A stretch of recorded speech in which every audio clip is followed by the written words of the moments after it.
النهارده في اخبار جديده تبع النادي بتاعي. هروح بس الاول اتمرن كوره، وبعد الشغل اروح الجيم، وبعدين احكي لكم على الحكايه اللي انتوا هتستغربوا اول ما تسمعوها.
طيب انا لسه راجع من التمرين زي ما انتوا شفتوا من شويه، وانا بنزل تمرين يعني زي ما قلت لكم قبل كده الصبح خالص الساعه مثلا 7، بس النهارده كنت تعبان فصحيت 8، فبنزل على طول يعني كده واتمرن، وبعديها بقى لما برجع بفطر بقى زي ما انتوا شايفين.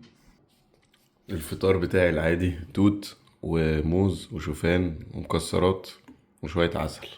هفطر بقى وبعدين ابتدي شغل، وبعد ما اخلص الشغل يعني هطلع على طول على الجيم بقى.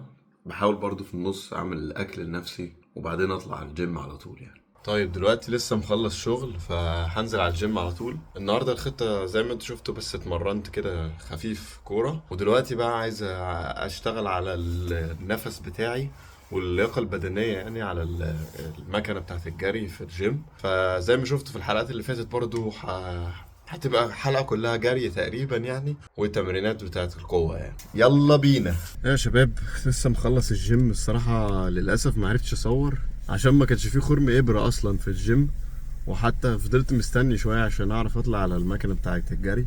بس على العموم ما عملتش حاجة جديدة يعني زي اللي انتوا شفتوها قبل كده. الروتين بتاعي اللي هو المعتاد على التريدميل أو المشاية، وبس طلعت 20 دقيقة سبرنتات معظمها، وبقف على مجاميع 17 مجموعة تقريبا يعني. وبعديها بقى اللي هو الجيم العادي يعني اللي هو البنش والضغط والبطن، كل الحاجات اللي صورتها قبل كده يعني. بس دلوقتي هروح كده بقى واكل عشان اعرف اخد البروتين بتاعي يعني. طيب انا لسه مخلص دلوقتي اكل زي ما وعدتكم، هحكي لكم بقى الحكايه اللي حصلت في النادي عندنا. اللي متابعني من فتره عارف ان انا كنت بعاني من ان انا ما بلعبش كتير في النادي بتاعي، واتكلمت مع المدرب بتاعي وقلت له ان انا من اكتر الناس اللي يعني اللي بتتمرن وبشتغل على نفسي، وبرضه ما جابش نتيجه وما بلعبش في الاخر يعني. كنت كل ماتش مثلا انزل مثلا 10 دقايق وبعديها برضه في الاخر بنخسر وهكذا. المهم المدرب جالنا التمرينه اللي فاتت وقال عايز يتكلم معانا، وبعدين قال ان الاداره قررت مره واحده كده ان في الموسم اللي جاي مش هتكمل هيكمل مع المدرب ده. معنى كده ان المدرب ده فاضل له تقريبا 8 ماتشات وهيسيب الفرقه. والصراحه انا اصلا كنت متوقع الكلام ده، لان انت كمدرب لما بتخسر ماتشات كتيره بيبقى ده شكله مش كويس، وكان المفروض الاداره اصلا تقرر الكلام ده من بدري يعني. المهم المره دي اتمرنا عادي، وبعدين بعد التمرين في الاخر خالص جم ناس من الاداره واتكلموا معايا، وجي كان في واحد انا اصلا بتكلم معاه على طول يعني، وبقول له ان انا اصلا مش مبسوط عشان ما باخدش الوقت بتاعي في النادي وهكذا. جه قال لي: يا زياد، انت عرفت الاخبار الجديده صح؟ هو قالها لكم النهارده المدرب؟ قلت له اه.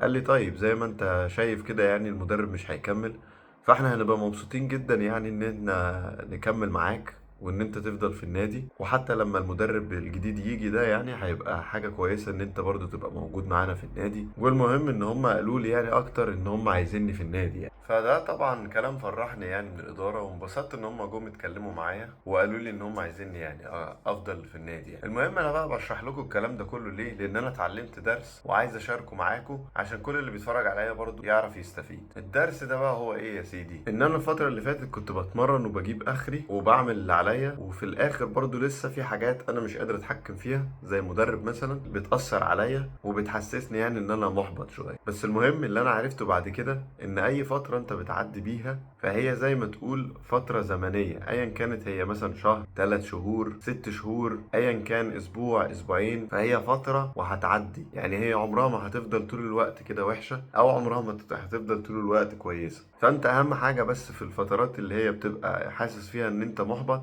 انك تكمل وتواظب على التمارين بتاعتك، تكمل على الروتين بتاعك وما تيأس، لان انت في يوم عاجلا او اجلا حد هيجي وهياخد باله من الكلام ده. والنقطة الاهم من كده برضو ان انا كنت دايما ببص لما انا ابقى في الدرجة دي هبقى مبسوط، او لما انا ابقى في الفرقة دي هبقى برضو مبسوط. المشكلة ان برضو التفكير ده غلط، لان انت بتنسى ان انت الطريق للاحتراف هو زي ما تقول رحلة، فانت المفروض تكون بتستمتع بالرحلة دي كلها، مش بس لما توصل للهدف تبقى انت خلاص مبسوط. لا، كل يوم انت بتستمتع بالرحلة دي، بتستمتع بتمريناتك، بتستمتع بالروتين اللي انت بتعمله، ومش هتحس ان هو يعني جاي على نفسك فيه وانت بتعمله. بس كده، هو ده الفيديو بقى بتاع النهاردة. لو عجبكم اعملوا لايك، ومتنسوش برضو تكتبوا في الكومنتات عايزين تشوفوا ايه الحلقات الجاية. انا عارف ان في ناس كتيرة كتبت لي افكار كتيرة بكتبها عندي على فكرة، مش ناسيكوا، بس الفكرة ان مع الشغل والحوارات اللي بتحصل في النادي دي الفترة اللي فاتت معرفتش افضى واعمل لكم الفيديوهات اللي انتوا عاوزينها. بس اول ما افضى باذن الله هرتب لكم الفيديوهات دي، فما تنساش بقى تعمل سبسكرايب وتفعل الجرس عشان ما يفوتكش اي حاجة جديدة. وما تنساش استمتع بالرحلة. اشوفكم الحلقة الجاية.